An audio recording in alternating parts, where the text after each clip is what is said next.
चलो हेडिंग डाल लो, वुड का घोषणा पत्र। कब आया था वुड का घोषणा पत्र? भाई आवाज़ नहीं देंगे तो मज़ा नहीं आएगा, उधर से भी बोलते रहिए। आ रही आवाज़? आ रही अब? आ रही? अब बहुत तेज आ गई हुई।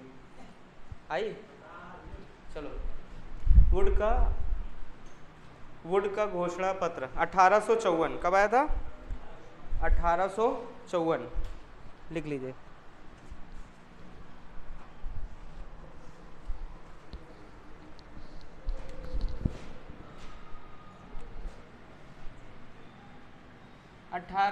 में वुड का घोषणा पत्र लॉन्च किया गया।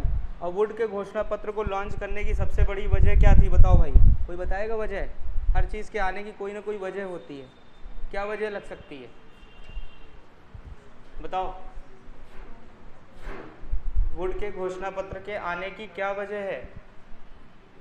चलो छोड़ो, अच्छा वुड के घोषणा पत्र को छोड़ो, पहले हमें ये बताओ। आपको पता होगा कि 1854 का जब समय चल रहा था तो इस समय आपको पता होगा कि हमारे इंडिया में कौन सी कंपनी वर्क कर रही थी? ब्रिटिश ईस्ट इंडिया कंपनी, पता है ना आपको, कर रही थी काम। और आपको ये भी पता होगा कि ब्रिटिश ईस्ट इंडिया कंपनी जो काम कर रही थी तो इसके काम करने के लिए, इसका शासन प्रशासन चलाने के लिए एक अधिकार पत्र साइन किया गया था सन 1773 में। 1773 में एक पत्र साइन किया गया था जिसे हम लोग क्या कहते हैं? 1773 का क्या कहते हैं? रेगुलेटिंग एक्ट या घोषणा पत्र, ठीक है, या अधिनियम, समझ गए? रेगुलेटिंग एक्ट कब आया था? 1773, ठीक है। तो ये 1773 का पहला रेगुलेटिंग एक्ट था जो कि इसलिए लाया गया था कि ब्रिटिश ईस्ट इंडिया कंपनी जो भारत में शासन कर रही है, इसका करने का तरीका क्या होगा, इसका शासन प्रशासन चलाने का तरीका। देखो ये आपको दो जगह काम कर देगा, जीएस में भी काम कर जाएगा और आपको यहाँ पे भी काम कर जाएगा, लॉजिक समझाने के लिए, ठीक। चलिए, और हम उतना ही बताएंगे जो परीक्षा में पूछा जाए, ठीक। चलिए, तो हम बात कर रहे थे 1700, पिछली बार हमने आपको स्टोरी बताई दी थी कैसे हमारा बंगाल गुलाम हुआ और कैसे जो है आपका इलाहाबाद में समझौता हुआ, संधि हुई। संधि के बाद 6-7 साल इन्होंने आराम किया और आराम कराने के बाद एक बात निष्कर्ष निकाल ली कि अभी तक हम शासन पे बैठवाते थे, सत्ता बैठाते थे, अब हम खुद सत्ता करेंगे। जब हम राजा बदल सकते हैं तो हम राजा बन के शासन भी कर सकते हैं। उसी के आधार 6-7 साल तक इन्होंने मतगणना करी, मतगणना करने के बाद एक निष्कर्ष निकाला और निष्कर्ष के तौर पर इन्होंने क्या लागू किया? 1773 का रेगुलेटिंग एक्ट लॉन्च कर दिया, ठीक। अब आ गए हम शासन में, अब हम भी शासन करेंगे। अभी तक तो राजा करते थे, राजा को करवाते थे, अब हम करेंगे। तो 1773 का जो रेगुलेटिंग एक्ट आया, इसमें दो बातें बिल्कुल साफ साफ आ गई निकल के, और ये सब प्रश्न पूछी जाती है। पहली बात क्या थी कि सुप्रीम कोर्ट की स्थापना हुई, सुप्रीम कोर्ट की स्थापना, ठीक है, 1773 का मोस्ट इंपॉर्टेंट क्वेश्चन। दूसरा, 1773 में सुप्रीम कोर्ट की स्थापना हुई, दूसरा काम क्या हुआ 1773 में?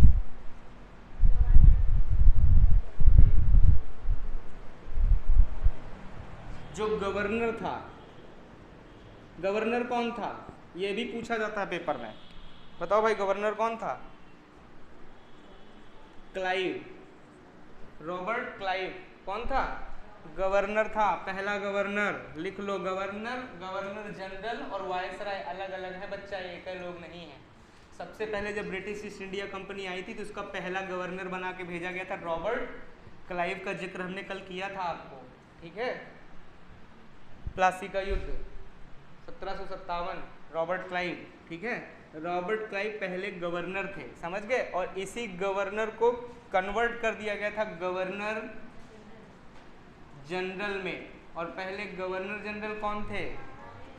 वॉरेन हेस्टिंग, लिख लो, ये भी पूछा जाएगा, वॉरेन हेस्टिंग, पहले गवर्नर जनरल वॉरेन हेस्टिंग, ठीक है, याद रखिएगा।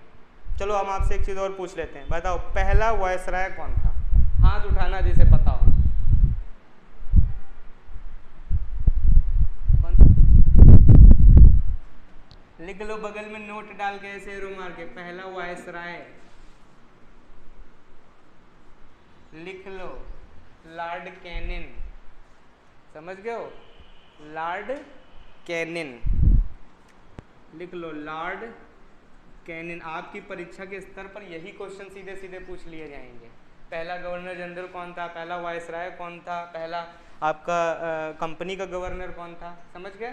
चलिए, तो ये वही रेगुलेटिंग एक्ट है जिसमें ये बड़ा काम किया गया था, गवर्नर को गवर्नर जनरल में कन्वर्ट कर दिया गया था, समझ गए।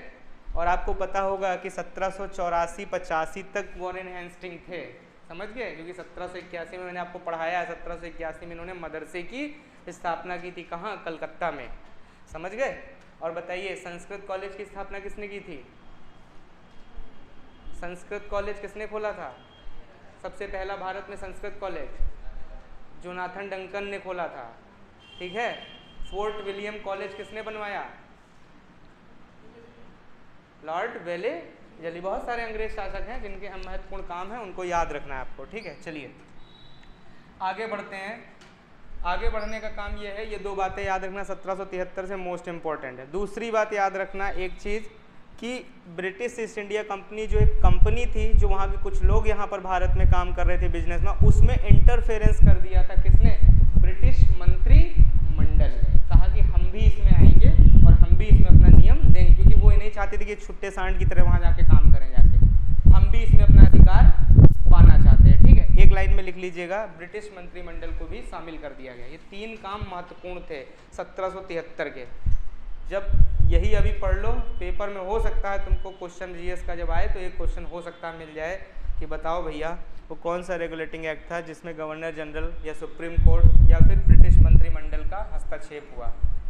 ब्रिटिश मंत्रिमंडल, आगे जब जीएस विधिवत पढ़ोगे तो वहाँ पर एक लाइन बस इसी ब्रिटिश मंत्रिमंडल से जोड़ के बताई जाएगी आपको, वो ये होगी कि इनको विनिमय यानी पत्र में जो भी नियम कानून बनेंगे वो बनाने का अधिकार या तोड़ने फोड़ने का अधिकार है, बस यही है ब्रिटिश मंत्रिमंडल, समझ गए। जो कैबिनेट आज की डेट में काम कर रही है वो इन्हीं की देन है। चलिए 1773 का जो रेगुलेटिंग एक्ट था ये तो आपको समझ में आ गया।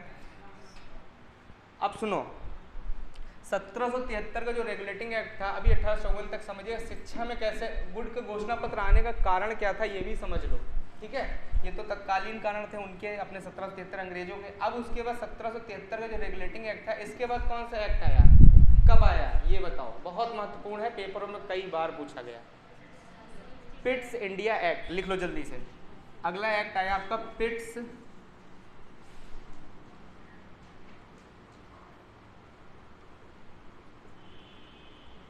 कब आया था? 1784 में आया था। और 1784 में एक सोसाइटी का गठन किया गया था, एशियाटिक सोसाइटी। किसने किया था? विलियम जोन्स ने, याद रखिएगा, ठीक है। 1784 में पिट्स एक्ट आया। पिट्स एक्ट का क्या मतलब था, कौन बताएगा? पिट्स एक्ट का क्या लेना देना था, क्या मतलब था पिट्स एक्ट, क्यों आया था? कुछ छोटा फूटा जानते हो तो बताओ इसके बारे में, पिट्स के बारे में।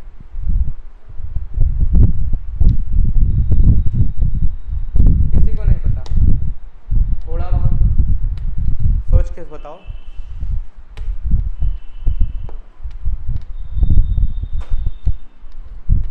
सोचो।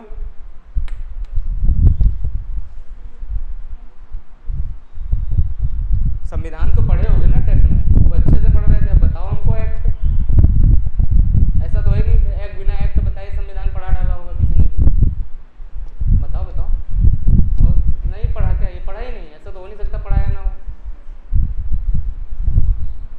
चलो अच्छा कोई बात नहीं। ये पिट्स एक्ट इसलिए आया था भैया, कल बताया भी था हमने, कल जाते जाते बोला था, जो लोग पर कल नहीं, उस दिन जिस दिन क्लास थी लास्ट, कोई था इस क्लास में, पिछली क्लास का, कुछ बता रहे थे जाते जाते, कुछ याद आ रहा है बताइए? चलो नहीं याद आ रहा लिख लो। चलो अभी तुम ऐसा करो, खाली पिट्स एक्ट लिख लो, नहीं फिर पढ़ाएंगे तो काफ़ी समय लग जाएगा। पिट्स एक्ट लिख लो। इसके बाद आया था आपका पिट्स एक्ट के, अब डिटेल में आगे पढ़ाएंगे। पिट्स एक्ट का मतलब भैया बच्चा सिर्फ इतना था, जो गवर्नर जनरल था वो यहाँ पर एक तरफा छत्र राज करने लगा, ठीक। जैसे एक छत्र राज करने लगा तो उससे हुआ क्या कि यहाँ पर बहुत सी धांधलियाँ होने लगीं, ठीक। जैसे अपनी मर्जी से युद्ध कर देना, कोई भी गवर्नर जनरल चाहे अपने आप से युद्ध करा दे, किसी भी सत्ता को हड़प ले, या किसी से भी मतलब टैक्स लगा दे, या कुछ भी एक्स वाई जेड, या मान लो जितना कर वसूला जाए उतना पर्याप्त कर ऊपर बताया ही ना जाए कितना कराया। 100 रुपये मिले तो 5 रुपये का खाली मेंशन किया जाए, बाकी 95। इस तरीके की चीज़ें उठने लगी, तो इसी चक्कर में पिट्स एक्ट लाया गया, समझ गए। और पिट्स एक्ट में आपको पता होगा कि 2 चीज़ें बड़ी हुई थी, बताओ क्या नाम है उन 2 चीज़ों का? है किसी को पता? चलो अच्छा, अब हम आगे जाएंगे नहीं, ठीक। इसको पिट्स एक्ट याद रखना। इसी के जो 1773 के बाद 1784 में क्या आया था? पिट्स एक्ट आया था, ठीक। ये दो चीज़ें इंपॉर्टेंट है इसलिए हमने बता दी। अब यहाँ पर इसको रोक दे रहे हैं 1 मिनट के लिए, ठीक। अब आइए वापस, अब आ जाइए 1813 का चार्टर एक्ट लिखेगा। हम सारे चार्टर एक्ट लाइन से आपको नहीं पढ़ा सकते, नहीं तो बहुत लंबा हो जाएगा। हम आपको इंपॉर्टेंट पता चले जो हमारे लिए उपयोगी हैं, ठीक। 1813 का चार्टर एक्ट आप पढ़ चुके हो, इसको डिटेल में बताने की जरूरत नहीं है, ठीक। इसमें एक काम बस याद रखिएगा 1813 के चार्टर एक्ट में कि 1813 का चार्टर एक्ट था वो हमारी शिक्षा के लिए 1 लाख रुपए की बात की गई थी, पहले बता चुके हैं, ठीक। ये भी हो चुका था, इसको भी बताने की जरूरत नहीं है। उसके बाद 1813 के बाद 1833 का चार्टर एक्ट आया, ठीक। अच्छा, अगर मान लो जीएस के दृष्टिकोण से 1813 से कौन सा क्वेश्चन बन सकता है? जीएस के दृष्टिकोण से 1813 में कौन सा क्वेश्चन बन सकता है 1813 के चार्टर एक्ट से?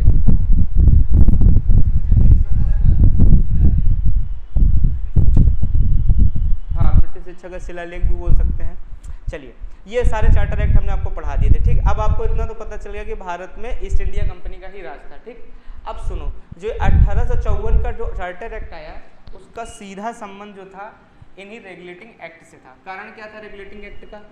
रेगुलेटिंग एक्ट से संबंध क्या था ये भी सुनो।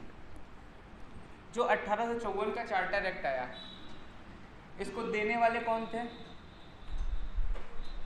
इसको देने वाले कौन थे? बताओ भाई, इसको देने वाले कौन थे? Charles Wood. ये कौन थे? ये कौन थे?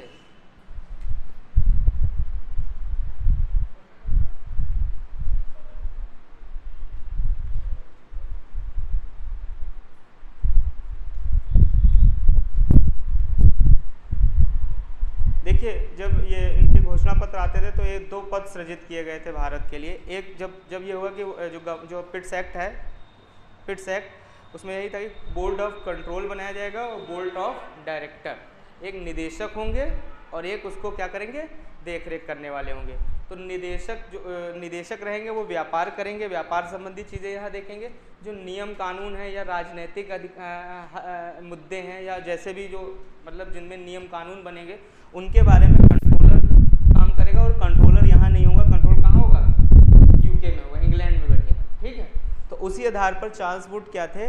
कंट्रोलर थे। जब आप सारे घोषणा पत्र पढ़ोगे 1773 से लेके मॉन्टेग्यू घोषणा पत्र, ट्रांसपोर्ट सुधार, 1919 का शासन अधिनियम आपका और 1935 तक के शासन अधिनियम तक जब आप पढ़ोगे पूरा 1773 से लेके इतना लंबा, तब आपको सारी चीज़ें समझ में आएंगी। अभी फिलहाल आप ये याद रखो कि जैसे ही हमारा पिट्स एक्ट आया था उसके बाद पिट्स एक्ट में ये पता चल गया था कि कुछ धांधली हो रही है, इसलिए 2 लोगों को यहाँ पर बनाया गया था, एक कंट्रोलर होगा और एक डायरेक्टर होगा। तो ये किस पे थे? ये बोर्ड ऑफ कंट्रोलर थे, लिख लो, बोर्ड ऑफ कंट्रोलर, ठीक है। नियंत्रक बोर्ड में थे। कभी कभी पूछ लेता है चार्ल्स वुड किस बोर्ड में थे? नियंत्रक बोर्ड में, ठीक है, नियंत्रक बोर्ड में, नियंत्रक बोर्ड में।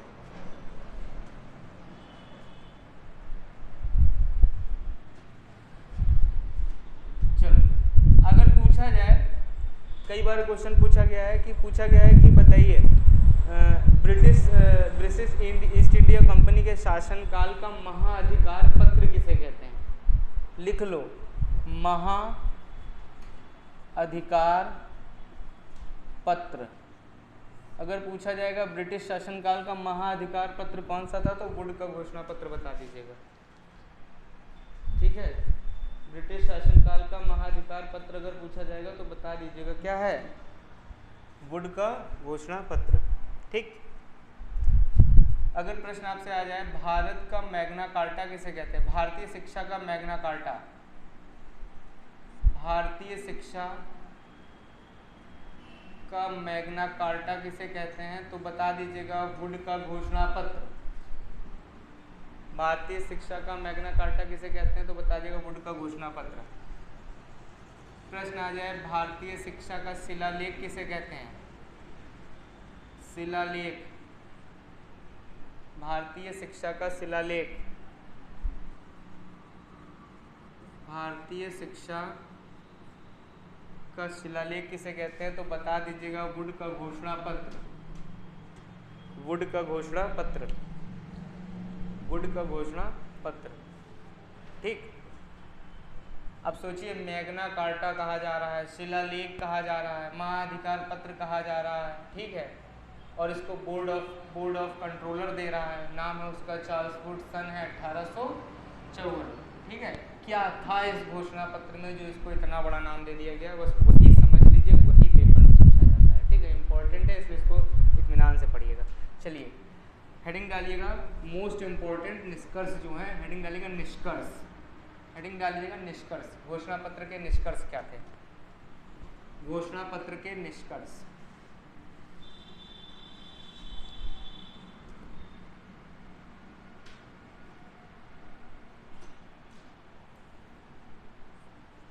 चलो सबसे पहले तो आपको हमने बताया था कि अंग्रेज जो है भारतीयों को शिक्षा देना तो बिल्कुल पसंद नहीं करते थे। ठीक है, इसी क्रम में आपने देखा होगा कि 1 लाख रुपया जब भारत में आया तो उसमें भी इतना विवाद हुआ, उसके बाद भी अंग्रेज किसके पक्ष में गए, अंग्रेजी माध्यम में गए, यूरोपीय शिक्षा देने के माध्यम में गए। ईसाई मिशनरियों को भी यहाँ पर इसीलिए भेजा गया था कि जो शिक्षा का माध्यम हो भारतीय हो कैसा हो, यूरोपीय पद्धति पर ही आधारित होना चाहिए, शकल काठी से वो हिंदुस्तानी होना चाहिए, लेकिन सोच और विचार और वेशभूषा से वो कैसा होना चाहिए, यूरोपीय होना चाहिए, ऐसा लॉर्ड मैकाले का कथन था। भारतीयों को वो कतई शिक्षा के लायक नहीं समझते थे, बस ये था मजबूरी थी उनकी। लेकिन ये वुड का घोषणा पत्र आया, ये आया 1854, और आपको पता होगा जितने भी चार्टर एक्ट आए वो मजबूरी में आए, ये एक नियम थे और आते जाते थे। लेकिन हुआ क्या कि जब ये ब्रिटिश ईस्ट इंडिया कंपनी काम कर रही थी तो 1854 में आपको पता होगा कि 1818 में चार्टर एक्ट आया, फिर 20 साल बाद आता था, फिर 1833 में आया, फिर 1833 के बाद 1853 में आया, फिर इस फिराक में थे कि अब हम 1873 में दे देंगे एक और चार्टर एक्ट। लेकिन उसी बीच में 1857 का विद्रोह हो गया। जब 1857 का विद्रोह हो गया तो विद्रोह के बाद क्या हुआ कि बहुत सारी चीज़ें बदल गई। बदलने का मतलब आपको सबसे पहली चीज़ तो मालूम होगा कि 1857 के विद्रोह के बाद ही जो चार्टर एक्ट आना था पहली बार तो वो कैंसिल कर दिया गया। क्या कैंसिल किया गया था, इलाहाबाद में लॉर्ड कैनिंग को डायरेक्ट बना के भेजा गया था। सही बता रहा हूँ, क्योंकि 1857 के विद्रोह के बाद ही गवर्नर जनरल का पद हटा दिया गया था और वायसराय बना दिए गए थे। तो जो 1857 के विद्रोह के बाद सन 1858 सन था 1858 और इलाहाबाद का जगह थी, और इलाहाबाद में लॉर्ड कैनिंग ने महारानी का एक घोषणा पत्र पढ़ा जो इंग्लैंड से डायरेक्ट आया था। इतना लड़ाई झगड़ा होने के बाद, इतना विद्रोह होने के बाद एक पत्र पढ़ा। पत्र में क्या था कि हम ब्रिटिश ईस्ट इंडिया कंपनी को पूरी तरह से समाप्त कर देते हैं, खत्म। ठीक है, गवर्नर जनरल का पद भी हटा देते हैं। अब कोई गवर्नर जनरल यहाँ पर नहीं रहेगा, ना रहेगी ईस्ट इंडिया, ना रहेगा मांस, ना बजेगी बांसुरी, आप टेंशन मुक्त रहो। ठीक, कोई भी राजा पर कोई अटैक नहीं किया जाए, जैसे कि संपत्ति नहीं लूटी जाएगी ज़बरदस्ती, क्योंकि उस समय बहुत तमाशे हो रहे थे ना।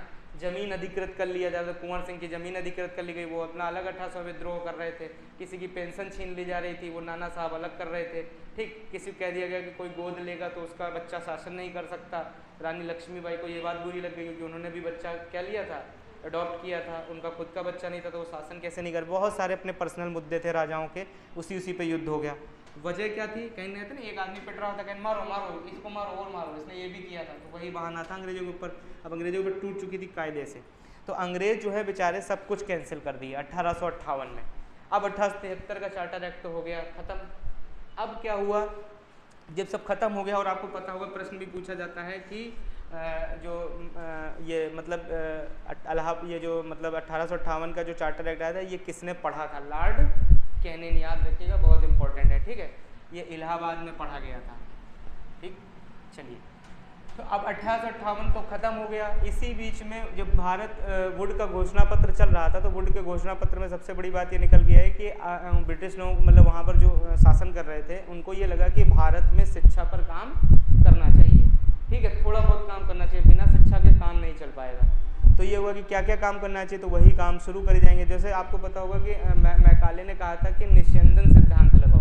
कौन सा सिद्धांत, निस्यंदन। तो सबसे ज़्यादा पूछा जाने वाला क्वेश्चन है कि वुड के घोषणा पत्र, वो कौन सा घोषणा पत्र था जिसमें लॉर्ड मैकाले के अधोगामी निस्यंदन सिद्धांत का पूरी तरीके से क्या किया था, खारिज किया गया था।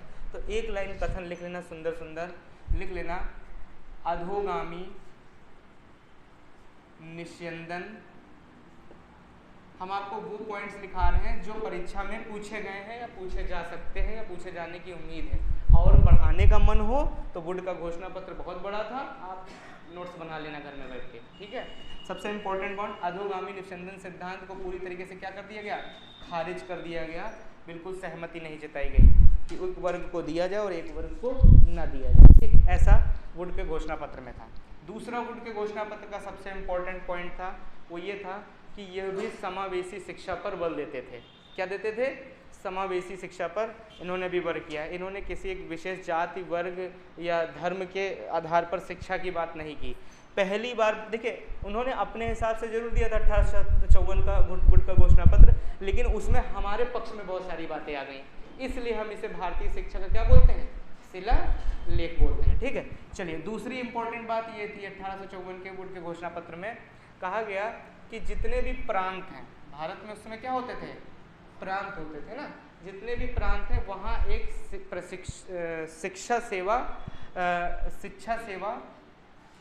शिक्षा या ऐसे लिख लो, प्रांतों में जन शिक्षा केंद्र, जैसे आज NCERT, SCERT है, ये सब अंग्रेज, ये सुनिए, भारत में जितनी भी चीज़ें आज आप देख रहे हो, बहुत सारी चीज़ें सब अंग्रेजों की दी हुई है, समझ गए। इसलिए आप हमेशा याद रखिएगा इन सब चीज़ों को, ठीक। परीक्षा केंद्र और साथ ही साथ जन शिक्षा संचालक का पद सृजित किया जाएगा। ये अधिकारी होगा, जन शिक्षा संचालक, ये अधिकारी है, शिक्षा अधिकारी, सबसे पहला शिक्षा अधिकारी। पूछ सकता है जन शिक्षा संचालक का पद सृजित किया गया किस चार्टर एक्ट के अंतर्गत, तो यही पूछेगा। जितने बिंदु लिखा रहे रट लेना, पेपर में आ सकता है कोई भी, वैसे इतना जाता भी नहीं आपके में, सिर्फ इतना पूछेगा कि वुड का घोषणा पत्र कब आया था, बस आपका काम हो गया। आपके लेवल पर सिर्फ इतना ही आना है, लेकिन क्योंकि हम लोग को परीक्षा देनी है तो पढ़ के सब जाना है, ठीक। चलिए, दूसरा सबसे इम्पोर्टेंट चीज, वेरी वेरी इम्पोर्टेंट, इस घोषणा पत्र में कहा गया कि भारत में जो शिक्षा होगी, जैसा कि लॉर्ड मैकाले कहते थे सिर्फ अंग्रेजी होगी, सिर्फ अंग्रेजी होगी, लेकिन इस घोषणा पत्र में एक प्लस पॉइंट ये आया, जो हम लोग कह रहे थे शिक्षा मातृभाषा, महात्मा गांधी वुड के वार्धा योजना में या वार्धा सम्मेलन में यही तो कह रहे थे कि शिक्षा कैसी होनी चाहिए, 1937 में ही बोले थे, कैसी होनी चाहिए, शिक्षा मातृभाषा में होनी चाहिए, शिक्षा व्यावसायिक होनी चाहिए, शिक्षा नैतिक परक होनी चाहिए और शिक्षा अनिवार्य एवं निःशुल्क होनी चाहिए, ऐसा महात्मा गांधी बोले थे। तो उसी वो तो बहुत बाद में बोले, लेकिन इस चीज़ को पहले ही अंग्रेजों ने अपने हिसाब से चेंज कर दिया, कहा कि जो प्राथमिक शिक्षा होगी, प्राथमिक शिक्षा जो दी जाएगी बच्चों को, वो मातृभाषा में दी जाएगी। किसमें, मातृभाषा, ठीक। लेकिन लगा दिया गया, अंग्रेज कोई भी काम अपने फायदे के ही लिए करते थे भारतीयों के लिए,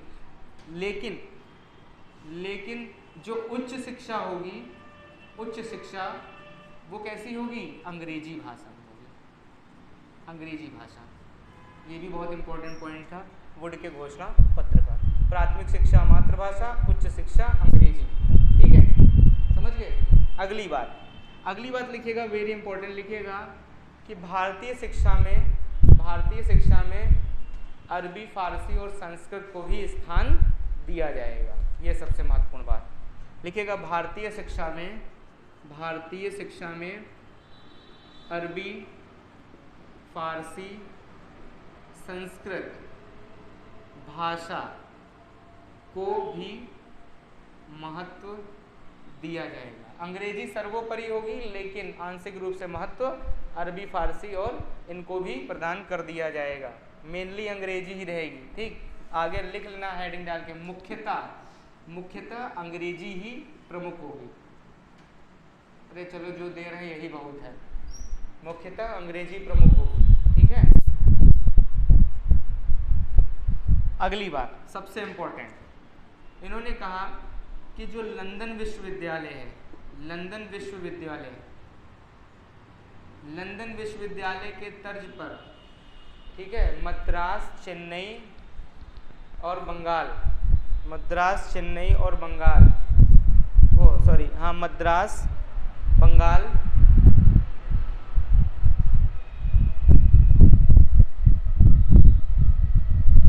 ठीक है,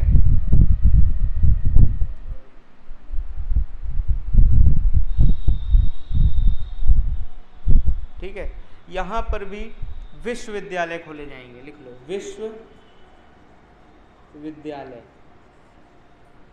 मद्रास में, बंगाल में विश्वविद्यालय खोले जाएंगे, ठीक है। विश्वविद्यालय जो खोले गए थे, आपको पता होगा 1857 के बाद, 1857 के बाद, वही 1857-58 विद्रोह के टाइम ही आपको पता है कि स्कूल खोल दिए गए थे डिग्री की, वही उसी में 1854 के घोषणा पत्र में ही अनाउंस हो गया था कि आपको विश्वविद्यालय भारत में खोलने हैं, तो ये 1854 की देन है, तभी विश्वविद्यालय यहाँ खोले गए थे, ठीक है, लंदन की थीम पर, मतलब यहाँ पर कुलपति होगा, सचिव होगा, ऐसे करके सारे पद सृजित किए जाएंगे। अगला पॉइंट लिखना, वेरी वेरी वेरी इंपॉर्टेंट, अगला है कि यहाँ पर स्त्री शिक्षा पर विशेष बल दिया जाएगा। स्त्री शिक्षा सबसे इम्पोर्टेंट चीज़ है, स्त्री शिक्षा बहुत पूछा जाता है। सबसे पहला वो घोषणा पत्र जिसमें स्त्री शिक्षा पर बल दिया गया, ठीक, इसी में ऑब्लिक करके लिख लेना, मुस्लिम शिक्षा, स्त्री और मुस्लिम शिक्षा पर विशेष बल दिया गया, स्त्री एवं मुस्लिम शिक्षा पर विशेष बल दिया गया 1854 के घोषणा पत्र पर, ठीक है, ठीक।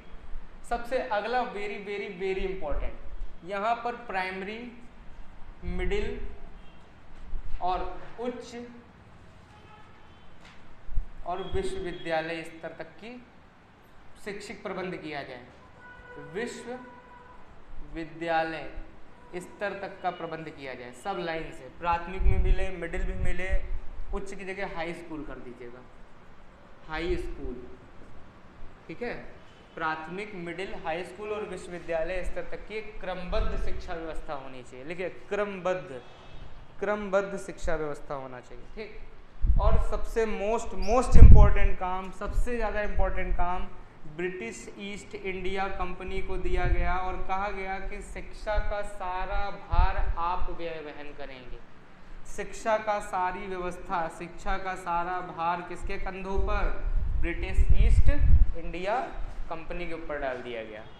अगला इम्पोर्टेंट पॉइंट, सारा भार कौन वहन करेगा, ब्रिटिश ईस्ट इंडिया कंपनी करेगी, ठीक है, ठीक। अगला लिखेगा,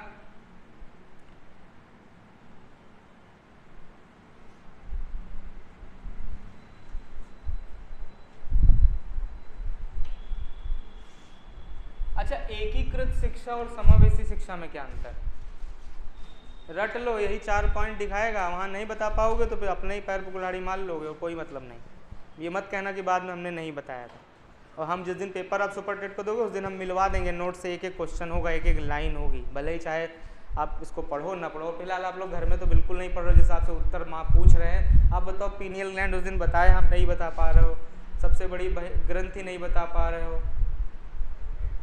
लीवर नहीं बता पा रहे हो, सबसे बड़ी ग्रंथि दुनिया जानती है, हजारों बार पूछा जाने वाला क्वेश्चन है, कैसे करोगे आप लोग बताओ भाई, पढ़ोगे नहीं तो, थोड़ा थोड़ा तो पढ़ लो। बताओ, रक्त को पतला करने में कौन सहायक होता है, कौन सा तत्व सहायक होता है,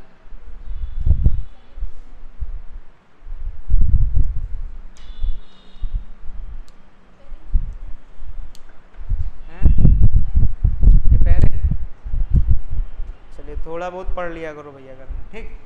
चलिए अगला पॉइंट लिखेगा वुड के घोषणा पत्र के अनुसार, वुड के घोषणा पत्र के अनुसार, वुड के घोषणा पत्र के अनुसार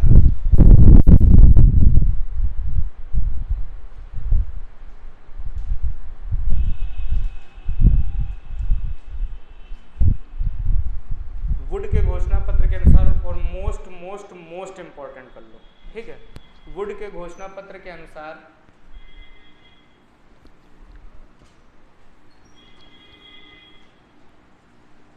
अनुदान प्रणाली का गठन हुआ।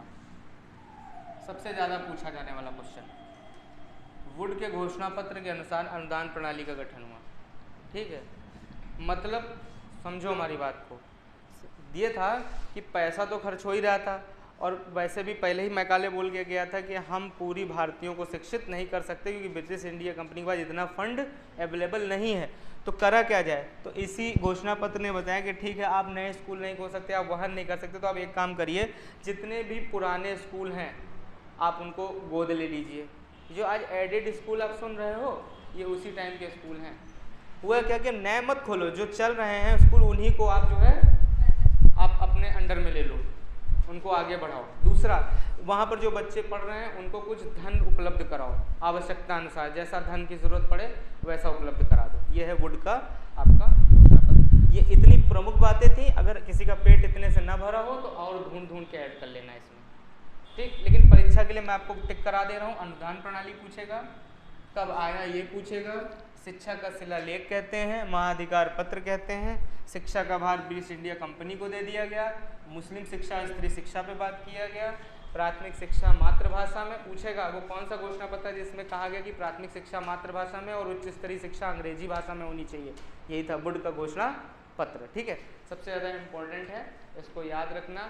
और अधोगामी, वो कौन सा घोषणा पत्र जिसमें अधोगामी निस्यंदन सिद्धांत पर पूरा तरीके से रोक लगा दी गई कि शिक्षा सभी के लिए होनी चाहिए, समावेशी। तो कुल मिला के इन्होंने ये तो कहा कि विशेष वर्ग के लिए नहीं होनी चाहिए, सभी को जोड़ो शिक्षा से, तो इसी को बोलते हैं समावेशी शिक्षा पर बात की गई। और भारतीयों के लिए इसमें बहुत कुछ अपना अच्छा था, इसीलिए इसे भारतीय शिक्षा का क्या कहा जाता है, मैग्ना कार्टा। जो हम चाहते थे वो इसमें बहुत कुछ था, समझिए। और फिर धीरे धीरे और बढ़ता चला गया, समझ गए। चलिए आज के लिए इतना ही रखते हैं, ठीक है। आगे क्लास जो है आपके सर उठाएंगे, हमें निकलना होगा, ठीक है।